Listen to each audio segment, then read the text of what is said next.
සහසක් නිමවුම් ප්‍රදර්ශනයේ බොහොම විශේෂ තැනකට අපි ආවා මාලඹේ ස්ලිට් ආයතනයේ තිබෙන මේ ප්‍රදර්ශන කුටියට. මෙහිදී නව තාක්ෂණයත් එක්ක බොහොම ලස්සන අත්දැකීමක් ලබා ගන්න පුළුවන් අවස්ථාවක් ස්ලිට් ආයතනය ලබා දීලා තිබෙනවා. මේ මොහොතේ මාත් එක්ක ඉන්නවා ඉෂාර ගමගේ මහත්මයා ඉන්නවා සීනියර් ලෙක්චර්.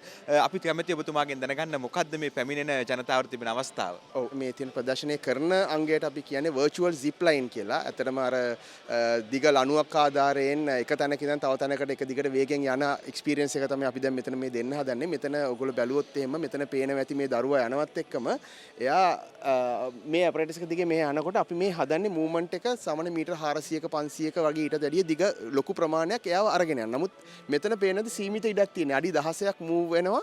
තප්පර 6මාරක් වගේ කාලයක් ඇතුළත. නමුත් ඒ 6මාරක දිහා නැවතුනත් එයාගේ මනස නවතින්නේ නැහැ. එයා දිගටම ගිහිල්ලා නවතින්නේ අර මීටර ගානම ගිහිල්ලා තමයි දිගම ගමන ගිහිල්ලා එයා හිතන් ඉන්නේ තවමත් එයා ගමන යනවා කියලා. නමුත් ඇත්තටම ගත්තොත් එයා තප්පර 6මාරක දිහා ස්ටෑන්ඩ් ස්ටිල් එකකට එනවා නවතීමකට එනවා. ඒත් අපි මේක ඩෙවලොප් කරන්න හිතන් ඉන්නවා. සංචාරක අංශය තමයි අපේ පළවෙනි අරමුණ තියෙන්නේ. මොකද හරියට ගියොත් මම හිතන්නේ සීගිරිය පිදුරංගල වගේ තැන් දෙකක් අපිට ජොයින් කරන්න පුළුවන් වෙයි මේකත් එක්ක.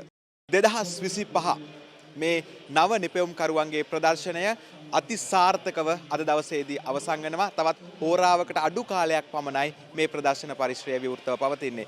ජාතික රූපවාහිනිය දින 3ක් පුරාවටම මේ සියල්ල ඔබේ නිවහනට ගෙනෙමින් මේ සියල්ල ඔබට සමීප කරා. මේ පැමිණි සියලු දෙනාටමත් බොහොම ස්තුතියි. ලබන වසරේ හමුවීමේ බලාපොරොත්තුවෙන් ජාතික රූපවාහිනිය සමුගන්නවා බණ්ඩාරනායක සම්මන්ත්‍රණ ශාලාවේ සිරිමාවෝ ප්‍රදර්ශන භූමියේ සිට.